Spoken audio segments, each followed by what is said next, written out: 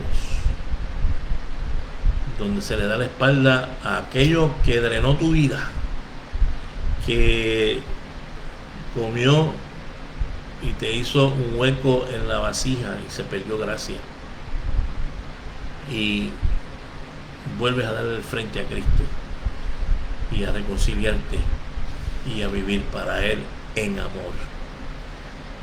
Y esa es la clave que yo creo que muchos necesitamos: arrepentirnos para ser sanados. Gloria sea el nombre del Señor. Porque si alguien sabe de perdón, ese es mi Cristo. Porque volvemos desde la base del amor, por amor. Todo esto fue hecho por amor. Y termino esta cápsula cuando dice: pero tienes esto, que aborrece las obras de los nicolaitas. Estoy en el verso 6, los cuales yo también aborrezco. Nicolaita se dice que viene de un diácono, era un diácono de la iglesia, Nicolai, que le hizo caso a los falsos apóstoles y desarrolló una doctrina falsa, y muchos se fueron con los nicolaitas. ¿Y por qué el Señor los aborrece? Porque sale del seno de la iglesia. Muchos de los retos y los problemas de la iglesia salen de adentro. salen de adentro. Los nicolaitas, fue de Nicolai el diácono, que salió de adentro, que estaba adentro, que era un líder en la iglesia, que era uno de esos que se comían el canto. La gente lo siguió y se fue, y la iglesia tuvo que decirle: aquí no te puedes quedar, porque aquí Cristo es el centro, no es Nicolai ni los nicolaitas. Y en eso el Señor les recompensa. Pero entonces termina diciendo: el que tiene oído, oiga lo que el Espíritu dice a las iglesias. El que venciere, le dará de comer del árbol de la vida, el cual está en medio del paraíso de Dios. ¿Y quién es el árbol de la vida?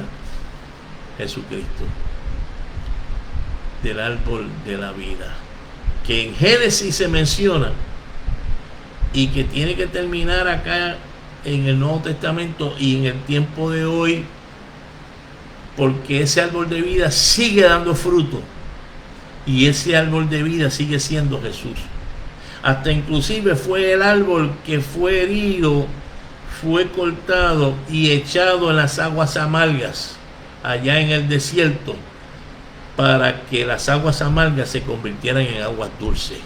Aleluya. Gloria sea el nombre del Señor. Tuvo que ser herido, tuvo que ser cortado ese árbol y echado en las aguas amargas para que el agua amarga se convirtiera en agua dulce. Ese es el árbol de vida, el que puede cambiar tu amargura a una dulzura de felicidad, al que puede cambiar tus afanes a una paz, al que puede cambiar tus preocupaciones a una paz interna, al que puede cambiar tu debilidad en una fuerza. Ese es el árbol de vida. Come de ese árbol, pero arrepiéntete primero. Vuelve a las primeras obras. El que tiene oídos para oír, oiga lo que el Espíritu dice a la iglesia. Mañana, con la ayuda de Dios, vamos a hablar sobre la iglesia perseguida, que es la iglesia de Esmirna. Y vamos a ver si podemos encajar ahí a Pérgamo, porque no quiero extenderme mucho en estas cápsulas. Si usted sigue apoyando, si usted sigue dándole los likes, si usted sigue compartiendo, yo no tengo problema en extenderme, pero no queremos sobrecargar a la gente. La iglesia recibió mensaje aquel entonces y la iglesia recibe mensaje hoy. Te espero mañana con el mensaje a Esmirna, y esperamos que esta haya sido de bendición para tu vida como lo es para mí, y que sobre todas las cosas nos pueda ayudar a que ahora que la iglesia está regresando luego de una cuarentena forzosa, y que todavía es un proceso para evitar la contaminación, es una buena oportunidad para volver al fuego del amor y a la esencia del amor. Señor, te damos gracias. Toda la gloria y toda la honra es tuya. Gracias por tu palabra. Bendícenos, guárdanos, ayúdanos. Nos ponemos en tus manos y sabemos que tú has de liberar al que está atado, de sanar al quebrantado de corazón, de levantar al caído y de dar vista al ciego. Espíritu de Dios, en tus manos quedamos. Y danos un bautismo de amor, un bautismo real, verdadero, un bautismo de amor que rompa con los parámetros del prejuicio, de la injusticia, y que nos traiga la verdad. En el nombre de Jesús. Amén. Dios te bendiga. Mañana a las 8 con el mensaje a Esmirna. La paz de Dios sea contigo.